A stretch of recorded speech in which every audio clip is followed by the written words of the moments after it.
بسم الله الرحمن الرحيم الحمد لله رب العالمين والصلاة والسلام على رسول الله أما بعد. Brothers and sisters, Assalamu alaikum wa rahmatullahi wa barakatuh. Welcome to virtual Masjid Al-Farooq. We're here with our daily lecture program. The weeknight ones start at 7:30 and we'll continue to do so.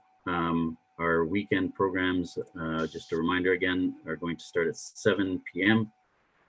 Tomorrow we have Sheikh Abu Shahada at 7 p.m. on Saturday. And on Sunday we have Sheikh Rifat Muhammad going to join us, inshallah.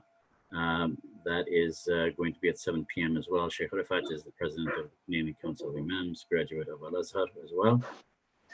So please join us this Saturday and Sunday. So as we said, alhamdulillah, we are going to have Sheikh Malik Clare with us every Wednesday and Friday. So Sheikh Malik Clare is with us tonight. I think many of you know him. We've mentioned a few times, but in case you're new to Sheikh Malik Clare, just quickly, Sheikh Malik Clare was actually born without sight, and he accepted Islam in 1996, alhamdulillah. And he studied Islam under those circumstances, and alhamdulillah, he has been working for Islam ever since. So the Sheikh's topic is, we collect until we are collected. Once again, we collect until we are collected. So with further ado, I turn it over to Sheikh Malik Clare. Jazakumullah khairan. Assalamu alaikum wa rahmatullahi wa barakatuh. Wa alaikum salam wa rahmatullahi ta'ala wa barakatuh. إن الحمد لله نحمده ونستعينه ونستغفره ونعوذ بالله من شرور أنفسنا ومن سيئات أعمالنا من يهده الله فلا مضل له ومن يضلل فلا هادي له أشهد أن لا إله إلا الله وحده لا شريك له أشهد أن محمدا عبده ورسوله صلوات الله وسلامه عليه قال الله تعالى في القرآن العظيم بعد أعوذ بالله من الشيطان الرجيم يا أيها الذين آمنوا اتقوا الله حق تقاته ولا تموتن إلا وأنتم مسلمون وقال تعالى أيضا يا أيها الناس اتقوا ربكم الذي خلقكم من نفس واحدة وخلق منها زوجها وبث منهما رجالا كثيرا ونساء واتقوا الله الذي تساءلون به والأرحام إن الله كان عليكم رقيبا يا أيها الذين آمنوا اتقوا الله وقولوا قولا سديدا يصلح لكم أعمالكم ويغفر لكم ذنوبكم ومن يطع الله ورسوله فقد فاز فوزا عظيما أما بعد فإن أصدق الحديث كتاب الله وخير الهدي هدي محمد صلى الله عليه وسلم وشر الأمور محدثاتها وكل محدثة بدعة وكل بدعة ضلالة وكل ضلالة في النار. We start as usual and as always by praising Allah subhanahu wa ta'ala. We praise Him, we seek His forgiveness, and we seek His assistance.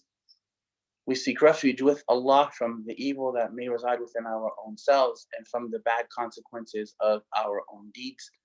Whomsoever Allah has guided, there is absolutely no one who could lead that person astray. That this person has, by the permission of Allah, been guided by Allah due to partially to their desire to that guidance. Allah has given it to them, and no one can mislead that person. And may Allah make us from amongst them. And whomsoever Allah has left due to their own incessant desire to be left, then no one could guide such a person after they have been abandoned by Allah. We bear witness in secret and in public, in private as well as in open, that there is nothing worthy of worship besides Allah. He is wahda, He is one. He is unique in His oneness, and He is completely incomparable to His creation and complete in His perfection. We further bear witness that Muhammad sallallahu alaihi wasallam is His last and final messenger, a messenger in a long line of messengers and prophets, beginning with Adam and ending, of course, with Muhammad. Akthar salatu wa taslim. As to what follows, Allah has said to us what could mean after we say, A'udhu billahi minash shaitanir rajim. Ya ayyuhalladhina amanu taqullaha haqqa tuqatih wa la tamutunna illa wa antum muslimun. O you who believe, have taqwa for Allah, the taqwa that is rightly deserving from you to Him, and do not die except in a state of al-Islam. I wanted to kind of remind us a little bit about this this topic, we collect until we are collected. And I remember I was just reading a surah the other night, and it's what kind of brought this into my head, alhamdulillah. I remember when, and I know most of you remember when you're a little kid, growing up in North America especially, that you had to have the newest toy. Whenever the newest toy came out, you had to have that, whatever that might have been for your time period or whatever it was that you liked. When the newest toy, the newest thing came out, you had to be the first one in your school to have it, or the first one in your block to have it. And that's how we grew up. It was kind of like a competition, as it were. You know, who gets the newest professional wrestling figures or the newest Transformers. I'm an 80s kid, so that's kind of how I grew up. The newest GoBots. I know brothers are going to remember that one too, grew up in North America. You had to have the newest one, and it was almost like a competition. And then you get a little older and you get a little bit more, you know, money, if it were, in your school, you know, and you're going to work at your little job. And then if you were into basketball, especially, you had to have the latest shoes when you were a teenager, latest Jordans growing up in North America. Whoever your basketball shoe person was, for us in the 80s, it was Jordans, and others. There were others. Now I'm sure there's LeBron Jameses and other people like that. Well, not now. They're all in quarantine, aren't they? But back then, you had to have the newest shoes, the latest stuff, the latest clothing. You had to have it.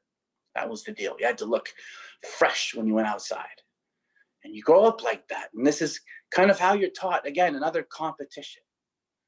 So you teach your children to compete when they're little for the newest toy. And then when you get to be a teenager, you're competing for the newest clothing or the newest shoes. Or I guess in this day and age, it would be the newest electronics, where they line up for days and camp out just to get the latest whatever, the latest iPhone, the latest Android, the latest Samsung, the latest Google, whatever it is, the latest one. You got to get it.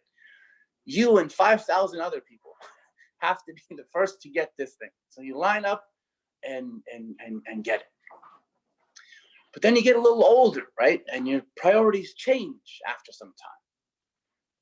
You get your degree and you graduate, mashallah. You go and get a master's degree, you get a PhD maybe, and you're competing in education. You gotta have the highest grades among your peers, because then you get a better GPA, which means you get a better job opportunity, which might mean you get a scholarship to your next program or employed by the next best company. So you're competing with that, with people. So you've competed all your life. You competed since you're a little child. You competed for the newest toy, the latest shoes, the newest electronics, the highest marks. You got to get that now. Then when you get out, you got to make sure that you make the most money eventually on your job, so that you can go and buy the biggest house in the neighborhood. Biggest house, nicest house. You got to have a nicer yard than the neighbors do. You got to make your interlinking driveway blocks the best on your whole street, mashallah. Or you could end up being the first Muslim that lives in your neighborhood. First person that lives out there from your specific country, Muslims, mashallah. Biggest house. Now you're competing with the neighbors. They do their fence a certain way. You got to do it a better way. They do their yard interlinking driveway blocks. Mashallah, it's a mouthful. They're a certain way and yours a certain way. You got to do them better. Make it look better. Right? So mashallah, it's an ongoing thing until all of a sudden, the time comes at the end of all of this when you're older now and you can't really compete anymore. And the time is come when you have to meet Allah subhanahu wa ta'ala. And it reminded me from this surah after we say, أعوذ بالله من الشيطان الرجيم بسم الله الرحمن الرحيم ألهاكم التكاثر حتى زرتم المقابر كلا سوف تعلمون ثم كلا سوف تعلمون. That the piling up or the competing of this in this world has deluded you. And subhanallah, if you think about it. And it's not to say that having things is bad. I'm not necessarily saying that having a nice home is bad. I would never tell you that. If you can get it in halal, mashallah, get that. I would never tell you not to do these things. But at the same time, Allah is saying to us that the piling up and the hoarding and the competing with these, and countries even do it. I mean, I haven't even mentioned that part of it, that countries do this. You know, with the whole COVID-19 thing now going on, Trump has said something about not wanting anybody else to get masks, right? Pile it up, compete with each other for getting the masks, the little $10 or whatever, $13 mask that covers your like Zorro. You walk around with your eyes out and the part that covers your nose and mouth. People are competing for these now. Before, you couldn't enter a store with a mask. Now it's like you have to, subhanAllah. But people are competing for that. And to have things isn't bad necessarily, but to compete with each other and to be willing to do anything to get them. That's the diluted part of this. Because for us to help the poor, the best way for us to help the poor is to not be poor. So poverty isn't what is meant here. It's the piling up of and the amassing of, hoarding of these things. Alhaakum at-takathur. And we do this until such time that we can't do it no more, and then we end up dying and we end up leaving this place. Because I told you before that no matter what you collect in this life, it is limited, because it is limited in ability and it's limited in its temporal nature. That everything in this life has some form of flaw to it, because nothing here is perfect. Everything in this life is limited in its functionality, and it's limited in its temporal nature. So when we get deluded by competing and gathering these things, Allah is telling us, Alhaakum at-takathur hatta zurtum al-maqabir, until such time that you visit the graves, subhanAllah. And if you think about that, there are two occasions really when you will visit the graves in general. Two occasions. One, to bury the dead, and one when you're going to become one of those dead. Alhaakum at-takathur hatta zurtum al-maqabir. No matter how old you are, and no matter how much you have collected, whether it's the nicest shoes or the nicest electronics or the biggest house or the best COVID-19 mask, it doesn't really matter, because eventually you're going to leave from here. You're going to leave from this place. Amassing things, collecting them, hoarding them. You can't take it with you is a common statement that people will say. And that's very true. It's actually accurate, but we need to internalize it more. And when we collect these things, they should be used to benefit others. It should be used to benefit others, to benefit other societies, if necessary, if you're a country on that level. Or if you have 10 pairs of shoes, you only have 2 feet. So if you're collecting these things and having them, the best way to help the poor is to not be one of them. So when we use these things that we've collected, when we use these things that we've kind of went a bit above and beyond to get, then we should be using them to help other people. And that's when the amassing of wealth might not necessarily be a bad thing. People like the companions of Messenger of Allah ﷺ had incredible wealth, some of them. Some of them had amazing, Abdurrahman ibn Auf was incredibly wealthy. Abu Bakr Siddiq was incredibly wealthy. And if he wasn't incredibly wealthy, he couldn't have purchased Bilal away from his master. He couldn't have done that.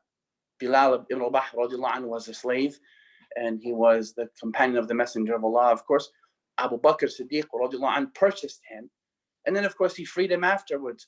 But it was interesting because the former owner of Bilal told Abu Bakr, said that if you had offered me 10% of what you were offering, I would have taken it for him. So Abu Bakr said, well, if you had asked for 100% more, I would have given it to you. Because Abu Bakr was wealthy, but the wealth wasn't here. It wasn't in his heart. It was in his hands.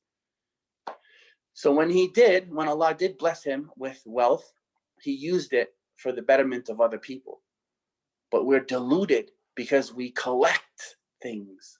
We have 20 pairs of shoes and 30 pairs of shoes and 4 cars and 3 properties. And you can't even live in one, you can only live in one place, and you can only drive 1 car, and you can only wear 1 pair of shoes. But we have boxes and storage units full of things. And Allah has told us, أَلْهَاكُمُ التَّكَاثُرُ حَتَّى زُرْتُمُ الْمَقَابِرَ كَلَّا سَوْفَ تَعْلَمُونَ ثُمَّ كَلَّا سَوْفَ تَعْلَمُونَ. But when you visit the graves, especially that final time, that's when you're going to really know. Because when you go there, you know that death has been referred to by the Messenger of Allah as the destroyer of pleasures. It destroys things. The king and the slave will both die. But how did the king live and how did the slave live? That's what's important. And when we serve Allah subhanahu wa ta'ala, we know that helping the poor, the best way to do that is to not be one of them. But we also know that collecting and hoarding and keeping things, it really isn't going to benefit us, because no matter how much money you have, you will not buy an extra second on this life. And also, no matter how much you have, happiness isn't for sale. So happiness also can't be purchased. Everything else can be purchased. Your computer can be purchased. Your iPhone can be purchased. Your house can be purchased. But happiness isn't for sale. And it can't be purchased. It also isn't here. True happiness isn't found here. You could be happy for a little while. And as Mashallah, and Allah doesn't want us to be miserable, we can be happy for a little while, but we should know that this is only a taste of happiness. That this place is only a taste of happiness. Because once they wash us, once they wrap us in that little shroud that we're wrapped up in, where you can't even barely breathe out of it, it's a little white cloth that covers your body. And I know you've seen it, mashallah. Masajid now in Toronto, we have a lot of funeral services and a lot of different things like that. But that's when we're actually going to know for real. Now, the beauty of it is that when we know that, inshallah, it's going to be hopefully a good thing for us when we enter the grave. But it might not be. And we ask Allah to open our graves for us and to make them wide. It is the last part of Jummah. And according to Imam Malik, this is one of the times when, of course, dua is accepted. And we want to be people who are aware of these things now and not be deluded by them. And we know what happens to the person in the grave, the soul, and I'm paraphrasing due to time. I know I'm going to leave some things out, but the soul of the believer, and may Allah allow us all to leave like that, and it leaves the body like water poured from a jug. It leaves it very easily, and the angels take it up to where it's supposed to go, and they decorated it. They've wrapped it in a shroud from Jannah, given it perfume from Jannah, and they're greeting it by its name that it used to like when it was here, going up to the first heaven, and so on and so forth, until it is sent back down. And then the 2 angels come and they question it, and they ask it the 3 questions that are the most important questions that you will ever be asked in your existence. Man Rabbuk, who is your Lord? وَمَا دِينُك, what is your religion? وَمَن نَبِيُّكَ, and who is your prophet? Salawatullahi wa salamu alayhi. And of course you answer, inshallah, and may Allah allow us all to answer as loud and as proud as we can, that my Lord is Allah, my deen is Islam, and my prophet is Muhammad salawatullahi wa salamu alayhi. So when we're collecting things, we should be collecting them so that they benefit us and they benefit our families and they benefit other people. We're not just collecting them so that we can show off to the neighbors. We're not just getting the newest 2020 car and parking it in the driveway and just leaving it there so that the neighbors can look at it. I remember I was listening to a lecture from our brother who used to be a musician back in the 90s and early 2000s. His name is Loon. He's about to hopefully get out of prison soon, inshallah. May Allah protect him and be pleased with him and keep him guided. And he said that the reason why before his Islam, he would collect these things, these cars. At first, he did it because he liked them. But eventually, he didn't even like the car. And he said this in his lecture. And I think if you wanted to look up something, it'd be very interesting. It's called The Pursuit of Happiness, and it's by him. And he said, I didn't even like the cars I was buying, but I liked the looks of the people in the street who looked at those cars. So you see how our brother before his Islam was so deluded into collecting things that it wasn't even about the things anymore. He didn't even like the car. He didn't even like the jewelry. He didn't even like it. But he liked the looks of people who didn't have it, who looked at him. And he called himself a parasite because he's taking their happiness away because they don't have these things. He's taking their happiness away because they'll never be able to afford these things. And that's how he was before his Islam. And I think a lot of people are still like that. They don't want the new shoes really, but they're addicted to it, and they want to see the looks of people when they buy it, when they have these things. But it's important that we as Muslims and we as believers understand al-hakum wa-takathur. The competing and collecting of this world has deluded you hatta zurtum al-maqabir, until such time that you reach the grave. Kalla sawfa ta'lamun, thumma kalla sawfa. Allah is very clear, and He says it 3 different ways. He says, كلا سوف تعلمون ثم كلا سوف تعلمون كلا لو تعلمون علم اليقين. You'll know for sure, because all these things cannot help you once you reach there. The biggest house and the biggest hill on the brightest part of the city isn't going to help you when they lower you into that box, unless we use these things to help others, unless we took something from our money and we purified it with Allah subhanahu wa ta'ala through charity or through helping other people. Our brother, rahmatullah alayhi, Muhammad Ali, he said, charity is the rent you pay for living on this earth. So this is the last part of Jummah. This is the last part of the day of Friday in the first week of the month of Ramadan. Please renew our intentions, inshallah, that yes, the best way to help the poor is to not be one of them. وَلَا تَنْسَ نَصِيبَكَ مِنَ الدُّنْيَا وَلَا تَنْسَ نَصِيبَكَ مِنَ الدُّنْيا. But let it be in your hands, not in your heart. Don't be deluded, because someday, as much as you collect and as much as I collect, someday we will all be collected. Abu Hafsa will not be here. Your brother Malik will not be here. That's our brother Muhammad, may Allah have mercy on him and please be pleased with him for all his work. Our brother Muhammad Qadi one day won't be here. And may Allah accept his work, as Allah hopefully will accept the work of his dad before him, who started Masjid Farooq. And we pray for their acceptance with Allah, and we pray for each and every one of you. Don't be deluded by this world. Remember, you collect today, tomorrow you will be, and I will be collected. وذلك ما عندي وصلوات الرحمن والسلام على نبينا محمد وعلى آله وصحبه وسلم تسليما كثيرا. جزاكم الله كل خيرا. السلام عليكم ورحمة الله تعالى وبركاته. If we're doing Q&A, or I'm not sure if we're going to do that or not, but I want to leave a little time at the end for that, if that's possible. If that's something that we do, I'm not sure. Yeah, we have a few minutes. So we did it yesterday with Sheikh Abu Shahada. If anybody, brothers and sisters, if anybody has any comment or question, inshallah, you could take the next few minutes for that before we close. Sure. It's the same as the masjid. I don't get questions there either, usually, do I? Get a lot of questions. Either everyone's asleep or I did my job. Alhamdulillah, it's very informative and complete, inshallah. Alhamdulillah. Oh, you got somebody. Is it reading it out to you? Yeah, one brother just said, oh, mashallah, that's nice. Yeah, it reads it out loud. That's great. That's the phone. Yeah, mashallah. Yes, brothers and sisters, your comments are being read out to Sheikh by the Zoom system, I think it is, right? No, it's the voiceover on my phone. Oh, okay, it nice. Reads all the jazakumullah khairans and all the questions out loud. It reads it out loud, so that's really kind of cool. It's great, mashallah.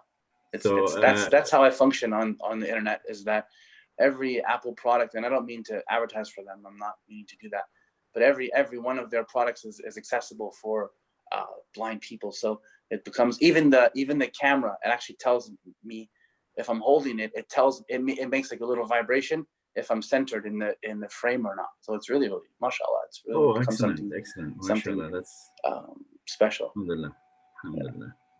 Because I mean, growing up using Braille, it wasn't always like that. You have to carry boxes and machines and books, and I don't have to do that anymore. Yes. I think you said that your Quran in Braille is like 12 volumes or something.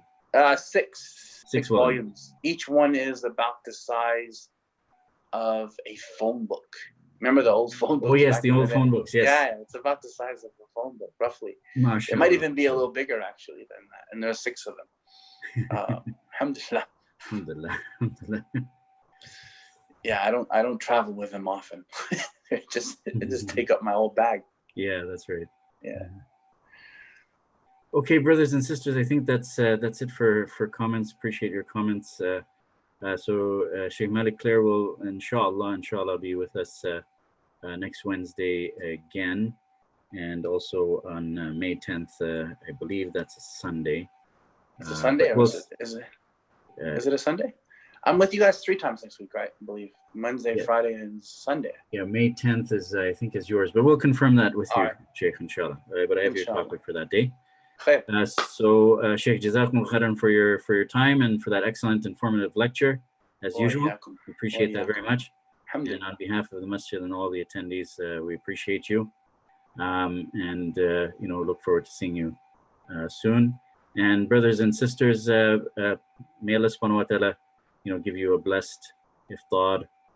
Please make dua for all of us, for each other, and for the masjid and its construction project. Jazakumul khairan.